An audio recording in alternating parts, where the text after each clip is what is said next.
Receber o diagnóstico de um filho não é simples. O laudo de um aluno também é um momento preocupante.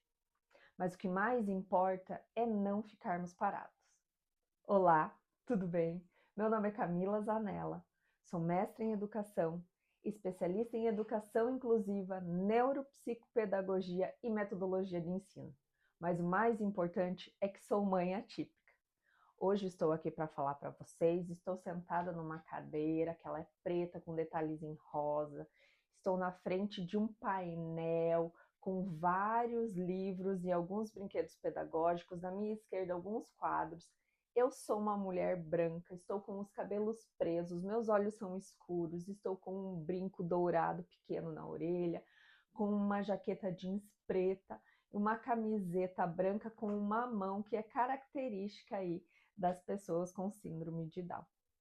E hoje nesse vídeo eu vim contar um pouquinho para vocês de como foi quando eu descobri o diagnóstico do meu filho e quais foram os passos que eu fiz na sequência. Quando eu recebi o diagnóstico, eu ainda estava grávida.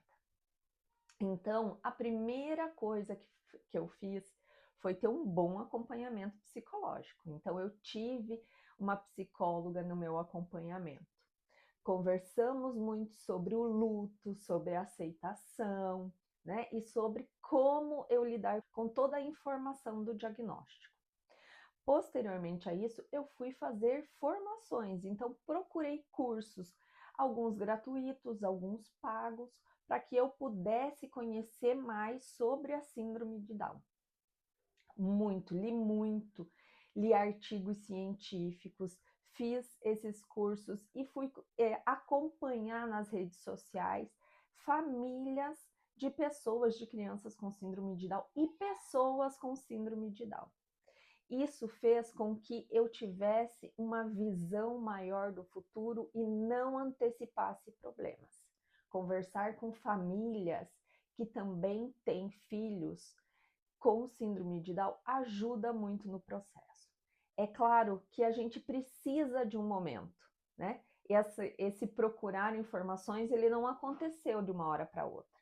Eu levei um tempo para conseguir entender, para conseguir digerir toda a informação do diagnóstico, para depois ir buscar informações. Mas as informações são muito importantes, porque a partir dali eu consegui começar a fazer, né, estimulação precoce do meu filho, né? Alguns exercícios simples com ele, movimentação das perninhas, né, a lateralidade com objetos coloridos, a fala constante, né, a nomeação das coisas para que o meu filho fosse estimulado desde o início.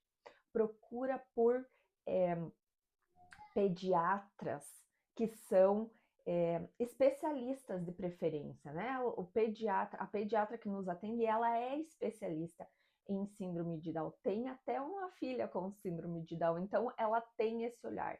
E o que ela fez foi me acalmar e falar o quanto eu tinha que tratar o meu filho como uma criança qualquer, né? E ter o dia a dia de uma criança qualquer, porque ele é uma criança qualquer, né? Ele tem uma característica diferente, mas ele é uma criança qualquer.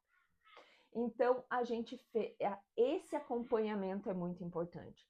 Depois a procura por fisioterapeuta, por fonoaudiólogo, mas tudo foi indicado por esse pediatra que tem esse conhecimento e no momento certo, né?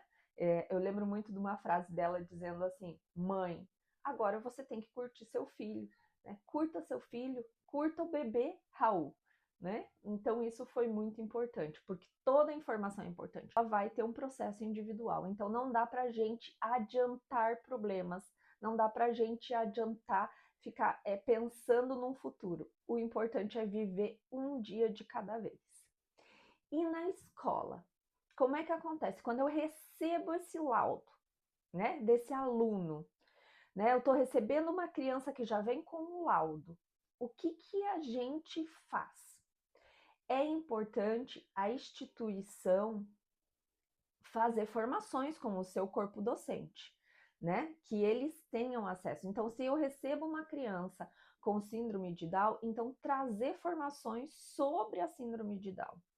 Mas lembre-se, o aluno, independente do transtorno ou da deficiência, ele é único, tem aprendizagens únicas, específicas. Então, a gente precisa conhecer ela. Então, o processo de anamnese, da conversa com a família e, posteriormente, né, acompanhar alguns dias, né, e fazer esse PEI, né, esse plano educacional individual que ele acompanha o aluno. O professor, ele é peça-chave no processo de aprendizagem do aluno, no processo de desenvolvimento do aluno.